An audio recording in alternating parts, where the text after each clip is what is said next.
ॐ वर्णानामर्थसङ्गानां रसानां छन्दसामपि मङ्गलानां च कर्तारो वन्दे वाणी विनायको नारायणं नमस्कृत्य नरं चैव नरोत्तमं देवीं सरस्वतीं व्यासं ततो जयमुदीरयेत। गुरुर्ब्रह्मा गुरुर्विष्णु गुरुर्देवो महेश्वर गुरुर्साक्षात् परब्रह्म तस्मै श्री गुरुवे नमः। बोलिए सियावर रामचंद्र भगवान की जय, राधावर कृष्ण कन्हैया लाल भगवान की जय, उमा महेश्वर भगवान की जय, गायत्री ब्रह्मदेव भगवान की जय, सद्गुरुदेव भगवान की जय, माता पिता गुरुदेव की जय, समस्त संतगण भगवान की जय, समस्त भक्तगण भगवान की जय।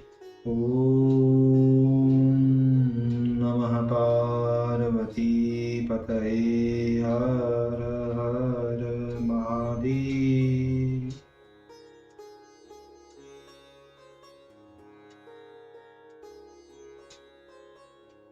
तो मित्रों और आप सभी श्रीमद् भागवत कथा के श्रेष्ठ रसिक जनों, श्रोतागण, अब तक हमने श्रीमद् भागवत कथा को नियमित रूप से, क्रमबद्ध रूप से श्रवण किया है, पठन किया है, कीर्तन किया है, भजन किया है, मनन किया है। अब हम इसी क्रमबद्ध रूप में श्रीमद् भागवत कथा के 7वें स्कंद के 4थे अध्याय की ओर कथा को अग्रसर करते हैं। आप सभी श्रेष्ठ श्रोतागण, रसिक जन भगवान श्री राधा वल्लभ कृष्ण कन्हैया लाल के श्री चरणों में दृढ़ भक्ति रखते हुए कथा का श्रवण करें, कीर्तन करें, मनन करें, भजन करें।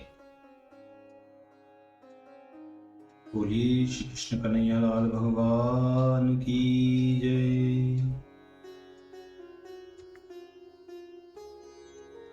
तो कहते हैं कि इस 4थे अध्याय में कनककशिपु वर पाय, चीत चराचर देव सब चढ़ो विष्णु पर धाय, चढ़ो विष्णु पर धाय। नारद जी बोले कि जब हिरण्यकशिपु ने इस प्रकार ब्रह्मा जी की विनय की, तब उसके तप से प्रसन्न होकर वर ब्रह्मा जी ने उसको दे दिया, जो और कोई पुरुष को मिलने में महादुर्लभ था। ब्रह्मा जी बोले कि हे तात, ये वर मनुष्यों के लिए महाकठिन है, जिन्हें तू मुझसे मांगता है, परंतु तो भी मैंने तुझको दिए हैं, क्योंकि तूने बड़ा भारी तप किया है। तो इसी बात पर यहाँ पर एक चौपाई कही गई है, ताति मन वांछित वर दीना, अनुचित उचित विचार न कीना। नारद जी बोले कि हिरण्यकशिपु ने मनोवांछित वर पाकर परमेष्टि का पूजन किया, तब अमोघ अनुग्रही समर्थ सदा प्रजापति जिनकी स्तुति करते हैं, वे भगवान ब्रह्मा जी अपने ब्रह्मलोक को चले गए। इस प्रकार सब दैत्येंद्र को वर मिले, तो वह कंचन के साथ तनु धारण करने वाला कनककशिपु अपने भाई हिरण्याक्ष के मरण का स्मरण करके विष्णु को अपना वेरी समझकर उनसे वेर करने लगा। और सब लोग, दशो दिशा, देवता, असुर, मनुष्य, इंद्र, गंधर्व, गरुड़, उरग, सिद्ध, चारण, विद्याधर, ऋषि, पितृपति, मनु, यक्षों की राजा कुबेर, राक्षस, पिशाच, ईश, भूतेश्वर, इनके अतिरिक्त और संपूर्ण जीव मात्र को, उनके अधीश्वरों को जीतकर अपने वश में उसने कर लिया। और उस विश्व विजयी दैत्यराज हिरण्यकशिपु ने लोकपालों के स्थान पर तेज सहित उन सभी को हरण कर लिए। देवताओं के उपवनों से सौंदर्य देवलोक में जाकर तीनों लोगों को अपने अधीन कर लिया।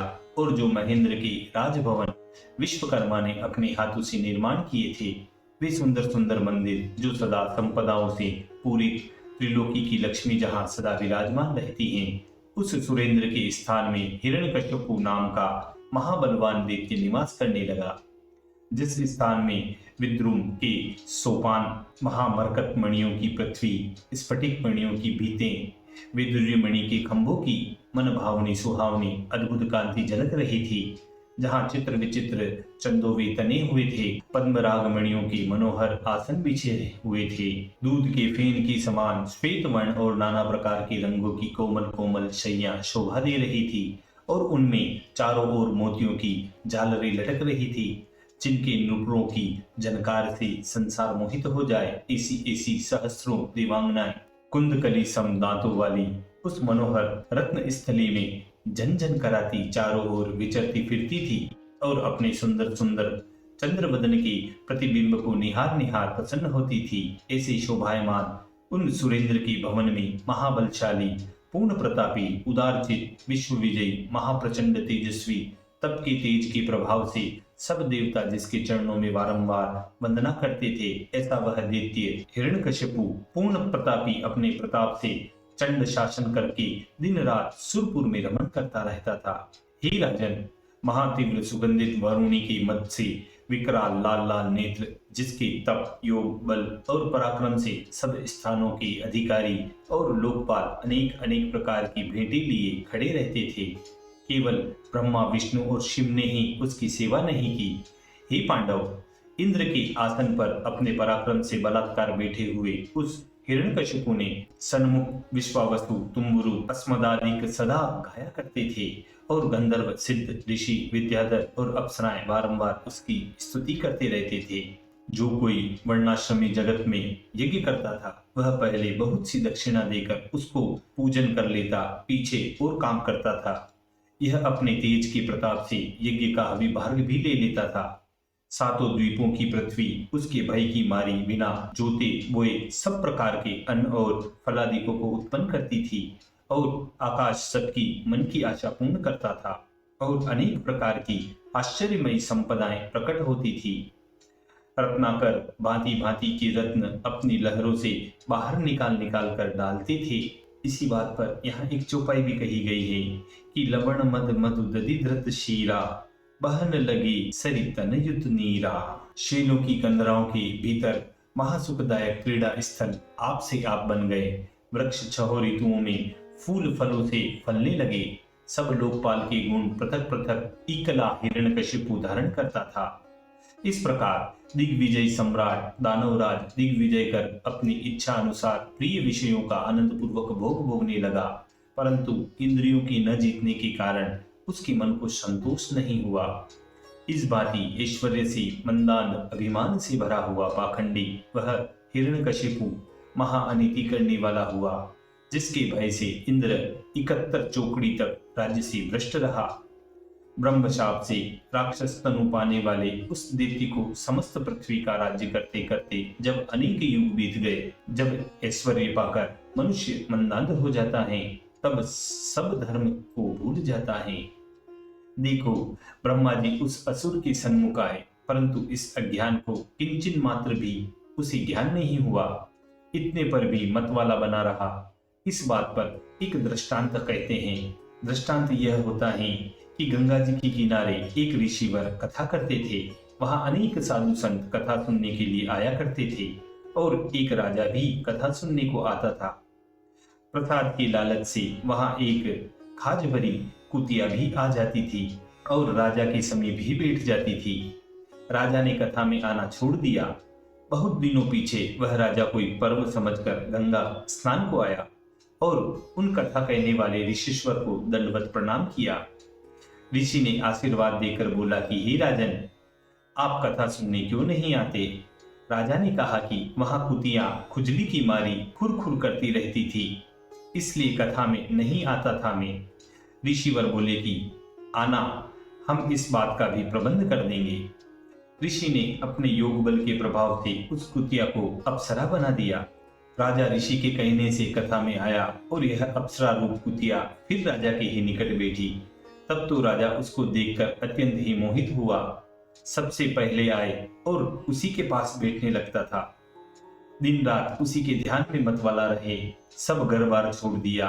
दिन के 4 फेरे वहां के करने लगा और नित्य प्रति परमात्मा से यही प्रार्थना करता था कि हे परमेश्वर, वह दिन कौन सा होगा जिस दिन यह मृग नयनी, पिकब नयनी, चंद्रकांता मेरी कांता होगी। कभी कुछ विचार करता, कभी कुछ विचार करता। इसी सोच सागर में वह डूबा रहता था। एक दिन ऋषिश्वर ने राजा से पूछा कि हे राजन, यह तुम्हारी क्या दशा हो गई। राजा नीचे को नेत्र करके बोला कि इस मनमोहिनी ने मेरे मन को मोह लिया है। जो मेरे संग इसका विवाह हो तो मेरे प्राण बचे, और अगर विवाह नहीं हुआ तो मेरे प्राण नहीं रहेंगे। उस राजा के दीन वचन सुनकर ऋषि ने उसी समय उस नवयौवना को राजा के साथ कर दिया। वह सुंदरी राजा के मंदिर में रहने लगी। रात को जब राजा सो जाता था तो वह कुतिया रूपी स्त्री दीपकों के तेल को चाटा करती थी। एक दिन सोते से ही राजा की आंख खुल गई तो वह देखता है क्या कि यह चंद्रमुखी दीपक का तेल चाट रही है। तब तो राजा अत्यंत घबराकर ऋषिश्वर के पास को भागा और अपने अनुचरों से कह गया कि इस स्त्री को बांधकर अभी गंगा तीर पर ऋषिश्वर के यहाँ ले आओ। राजा की आज्ञा अनुसार उसके भृत्यगण उस स्त्री को बांधकर ले चले। राजा ने ऋषि से कहा कि हे ऋषिराज, यह स्त्री तो डाकिनी निकली, इसको तो घर में नहीं रखने का विचार है। ऋषिश्वर बोले कि हे भाग्यहीन कुतिया, अब क्या करूं? मैंने तो तुझे राजमंदिर तक पहुंचा दिया था, तुझे राजा के महल तक पहुंचा दिया, परंतु तूने तो भी अपने स्वभाव की प्रकृति को नहीं छोड़ा और दीपक का तेज चाटा। सत्य है, प्राणी अपनी प्रकृति को नहीं त्यागता। ऐसे ही तप के प्रभाव से हिरण्यकश्यपु ब्रह्मा जी से मिला वरदान, परंतु अपने राक्षसी स्वभाव को वह नहीं छोड़ सका और उसने ऐसे ऐसे कुकर्म किए, पाखंडी बना। यहाँ ग्रंथ के अधिक हो जाने के कारण इसका संपूर्ण वृत्तांत नहीं लिखा गया। इस प्रकार इस दृष्टांत को समझना चाहिए। तो आगे कथा में कहते हैं कि उस हिरण्यकश्यपु के प्रचंड दंड से भयभीत हुए सब देवता और लोकपाल 7 द्वीप 9 खंडों में भागे भागे फिरे। जब कहीं कोई रक्षा नहीं कर पाया, रक्षक नहीं देखा, तो सब देवता और लोकपाल मिलकर श्री अच्युत भगवान वासुदेव की शरण में गए, जहां सर्वात्मा जनार्दन भगवान है और निर्मल हृदय शांत स्वभाव वाले सन्यासी जहां जाकर फिर संसार में नहीं आते, उस दिशा को हम बारंबार नमस्कार करते हैं। ऐसे कहकर मन को सावधान कर, बुद्धि को सुधार कर, निद्रा को तज कर, इंद्रियों को जीत कर, समाधि लगाकर, पवन के भोजन के आशय से ऋषिकेश भगवान का भजन करने लगते हैं, जिसका कोई स्वरूप नहीं। मेघ के समान गंभीर शब्द वाली सब दिशाओं को गरजती करती साधु संतों की अभयदायक आकाशवाणी उनको सुनाई देती है। आकाशवाणी कहती है, हे देवो, तुम कुछ भय मत करो, तुम्हारा कल्याण होगा। मेरी वाणी और मेरा दर्शन सब जगत का मंगलदायक है। उस दुष्ट देवती की दुष्टता मैं भली प्रकार जानता हूँ, इसकी शांति में बहुत शीघ्र करूंगा। अभी तुम कुछ काल धैर्य करो। देखिए, यहाँ एक शंका आती है।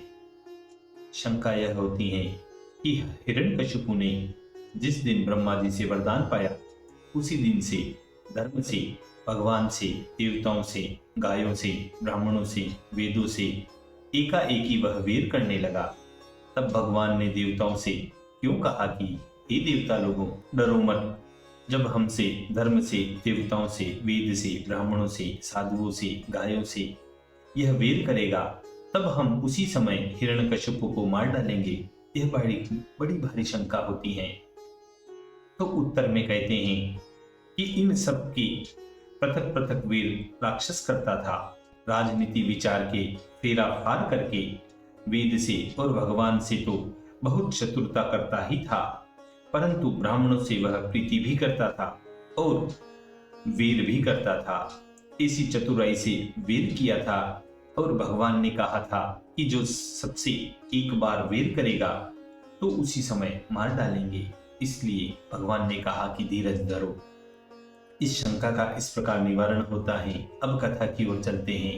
तो कहते हैं कि जो मनुष्य देवता, वेद, गो, ब्राह्मण, साधु, धर्म और मुझसे वेर करते हैं, वे शीघ्र ही नष्ट हो जाते हैं। इसलिए यहाँ एक दोहा भी कहा गया है कि समदर्शी अरु शांत चित, मेरा भक्त उदार, नाम जासु प्रहलाद है, धरा धर्म आधार।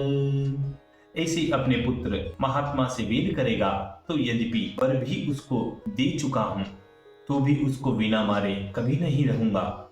नारद जी बोले कि श्री लोक गुरु आदि पुरुष अविनाशी की यह वाणी सुनकर देवताओं ने अत्यंत सुख माना और परमात्मा को प्रणाम करके सब अपने अपने स्थान को चले गए और उसी दिन से असुरों को मरा समझ लिया। उस दैत्यपति ने महाअद्भुत परम उदार 4 कुमार उत्पन्न किए। उनमें प्रहलाद सबसे छोटा परंतु गुण में सबसे बड़ा था और परमेश्वर का पूर्ण भक्त था। ब्राह्मणों का रक्षक, शील संपन्न, सत्यवादी, जितेंद्री और सर्वत्र जीव मात्र को अपने आत्मा के समान मानने वाला और सबका प्यारा वृद्ध था। सज्जन पुरुषों के चरणों का दास की नाई सेवन करता, पिता के समान दीन जनों पर दया रखता, अपने सदस्य जो नगरवासी थे उनको भ्राता के तुल्य मानता और गुरुजनों को ईश्वर समान जानकर पूजन करता था। विद्या, धन, रूप और कुल में परिपूर्ण अर्थात उत्तम होने पर भी उसको इन बातों का गर्व नहीं था। कभी मन में उद्विग्न नहीं होता, सब व्यसनों से दूर रहता, सुनता देखता सब कुछ, परंतु इस लोक के और परलोक के पदार्थों को अनित्य समझता, सदा इंद्रिय, प्राण, शरीर, बुद्धि को दमन करता रहता, मन में ही सब कामनाओं को शांत करता रहता था। यद्यपि असुर के घर में जन्मा था, परंतु तो भी सुरों को सुख देने वाला था। हे राजन, जिसके गुणों को कभी लोग बारंबार ग्रहण करते हैं, ईश्वर के गुण जैसे छिपाए नहीं छिप सकते, ऐसे ही प्रहलाद के गुण आज तक जगत में प्रकट हो रहे हैं। हे नरेश, सुर असुर लोगों के शत्रु हैं, परंतु जहां कहीं कथा वार्ता और बड़े बड़े महात्माओं की गणना होती है, वहां पहले प्रहलाद की ही उपमा देते हैं और आप हरि के सज्जनों का तो कहना ही क्या है। यह तो सब मैंने उनके गुणों की और यश की बढ़ाई की और उसके गुणों की तो गिनती ही नहीं। भला फिर उसके गुणों की महिमा कौन वर्णन कर सकता है। उसके असंख्य गुण समझने चाहिए, जिसकी वासुदेव भगवान में स्वाभाविक प्रीति हो। बालपन का उसने कोई खेल न खेला और न कोई खिलौना हाथ में लिया, केवल शालिग्राम की मूर्ति को ही खिलौना समझता रहा और सब संसार के खेलों को छोड़कर विष्णु भगवान के चरणारविंदों में ही मन को लगा रखा था और भगवान रूप ग्रह ने उसकी आत्मा का ग्रहण कर लिया था। केवल जड़ की नाई रहता था और संसार को कुछ नहीं समझता था कि संसार क्या वस्तु है। बैठते, चलते, खाते, पीते, सोते, जागते, बोलते, बतलाते, गोविंद रूप में लीन होने के कारण उसको इन बातों की सुध नहीं थी। श्री भगवान के ध्यान में ऐसा मत वाला रहता था कि कभी रोता, कभी हंसता, कभी उनकी लीलाओं का स्मरण करके पुकार पुकार मन ही मन में मग्न हो जाता था। कभी उत्कंठित होकर हरे हरे पुकार उठता, कभी लाज को तजकर नाचने लगता, कभी भगवान की भावना कर तन्मय हो अनेक प्रकार का विहार करता था, कभी भगवान की मनोहर छवि के ध्यान में मग्न होकर मौन हो जाता, कभी आनंदित हो आंखों से आंसू बहाता, कभी नेत्र बंद करके हृदय में उन मनोहर की मनमोहिनी छवि का दर्शन करता था। उत्तम श्लोकों के चरणों की सेवा करने वाला चाहे कुछ न चाहे, परंतु सेवा का फल उसको अवश्य ही मिलता है। उस भगवन चरण की सेवा के प्रताप से वह अपने मन में परमानंद मानता था और कुसंग से आर्त हुए और लोगों के मन को भी शांत करता था। ही राजन, ऐसे महाभागवत बड़भागी अपने पुत्र से वह दैत्यराज हिरण्यकश्यपु अकारण वेर करने लगा। युधिष्ठिर ने पूछा कि हे सुवृत्तधारी नारद जी, इस बात के सुनने से मेरा बहुत मन होता है कि उस शुद्ध चित्त सतपुत्र से उसके पिता हिरण्यकश्यपु ने वेर क्यों किया। सब बात का मुझको अत्यंत संदेह है। चाहे पुत्र अपने अनुकूल न हो तो भी पिता पुत्र पर प्रेम रखता ही है और शिक्षा देने के लिए क्रुद्ध भी हो जाए, परंतु तो भी शत्रु के समान उसको कठिन दुख नहीं देता। और जो कुल में सतपात्र पुत्र हो, पिता की सेवा करे, गुरु को अपना इष्ट देव माने, ऐसे साधु पुत्र से तो कोई भी शत्रुता नहीं करता। फिर वेर करने का क्या कारण हुआ। हे ब्राह्मण, हे प्रभु, ये बड़े कौतुक की अद्भुत बात सुनकर मेरे मन में बड़ा भ्रम होता है। सो विस्तार पूर्वक आप यह मेरा भ्रम दूर कीजिए। पिता पुत्र का जो द्रोह हुआ और उसके पिता को भगवान ने मारा, हे द्विजन, हे द्विज नारद, इस बात से मेरे मन में बड़ा संकट होता है। विस्तार पूर्वक आप इस इतिहास को वर्णन करके मेरा संशय दूर कीजिए। इसी मधुर संवाद के साथ श्रीमद् भागवत कथा के सप्तम स्कंद के चतुर्थो अध्याय चौथे अध्याय की समाप्ति व पूर्णता होती है। बोलिए श्री कृष्ण कन्हैया लाल भगवान की जय।